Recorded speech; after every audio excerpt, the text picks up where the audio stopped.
చిన్నప్పుడు నాన్న బిజీగా ఉన్నప్పుడు మేము ఏవైనా మిస్ అవుతామన్న ఇదిలో అమ్మ మమ్మల్ని మేము అడిగిన దగ్గరికి తీసుకెళ్లేది.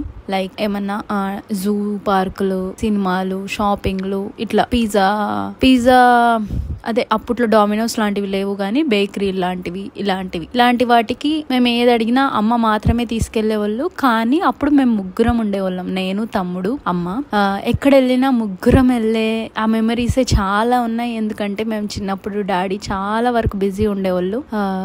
అంతే, నాన్నలందరూ అంతే, మన కోసమే కదా ఆ బిజీ కూడా, అలా అన్నమాట. కానీ అమ్మ మేము ఏది అడిగినా చూసుకుంటూ ఉండేది. ఈ రోజు మేమిద్దరం ఇలా వెళ్ళే వరకు నాకు ఇన్నేళ్ళు జరిగిన అన్ని గుర్తొచ్చాయి. నిజంగా అమ్మతనం చాలా గొప్పది.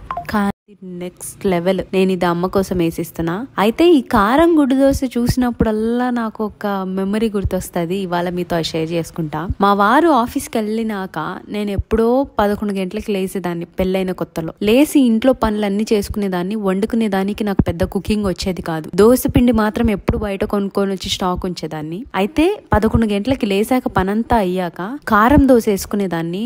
ఒక్క దోశలో 4-5 గుడ్లు వేసుకునేదాన్ని. అది దోశలాగా కాకుండా దిబ్బ రొట్టిలాగా తయారయ్యేది. అది ఎంత ఇష్టంగా ఇంట్లో ఒక్కదాన్నే కూర్చొని ఆస్వాదిస్తా తినేదాన్ని. మీకు నా తిండి గురించి తెలిసిందే కదా, అలా తినేదాన్ని. అలా కొద్ది రోజులు తిని ఒక దశలో నేను 52 కేజీలున్న నేను 62 కేజీలకు పెరిగిపోయినా. ఆ రోజు నుంచి కారం దోశ చూసిన ప్రతిసారి నాకు అదే గుర్తొస్తుంది.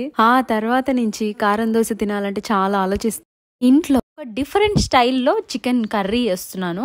డైలీ చికెన్ తింటాం కాబట్టి ఎప్పుడు ఒకేలాగా చేసుకుంటే రొటీన్ గా ఉంటది. కాబట్టి చికెన్స్ లో చాలా డిఫరెంట్ స్టైల్ చేస్తా ఉంటాం, నేను గాని అమ్మ గాని. రకరకాలుగా వండుతాం అనమాట. కొంచెం టేస్ట్ వేరియేషన్ వస్తుంది, ఎప్పుడు ఒకేలాగా కాకుండా బోర్ కొట్టకుండా అని. ఇంకా పిల్లల విషయానికి వస్తే, పిల్లలు స్కూల్ కి అసలు నాన్ వెజ్ పంపను, ఓన్లీ వెజ్జే. అది కూడా వాళ్ళు స్కూల్లో మీల్స్ అనమాట, నేనేం పెట్టను. స్కూల్లోనే అది వాళ్ళే ప్రొవైడ్ చేస్తారు, breakfast and lunch. North Indians food, so అన్ని పప్పు దినుసులతో ఇలా ఉంటది కూర. నైట్ వచ్చాక నైట్ చపాతీయే పెడతాను నేను పిల్లలకి. దాని వల్ల వాళ్ళు నాన్ వెజ్ ఎక్కువ మిస్ అవుతారు. సో హాలిడే వచ్చిందంటే చికెనే అడుగుతారు. ఇంకా వాళ్ళు ఏది అడిగితే అది, వాళ్ళ ఇంట్లో ఉన్న రోజులు వాళ్ళ కోసం నేను చేసి పెడతా. అందరు అమ్మలు ఇంతే అనుకోండి.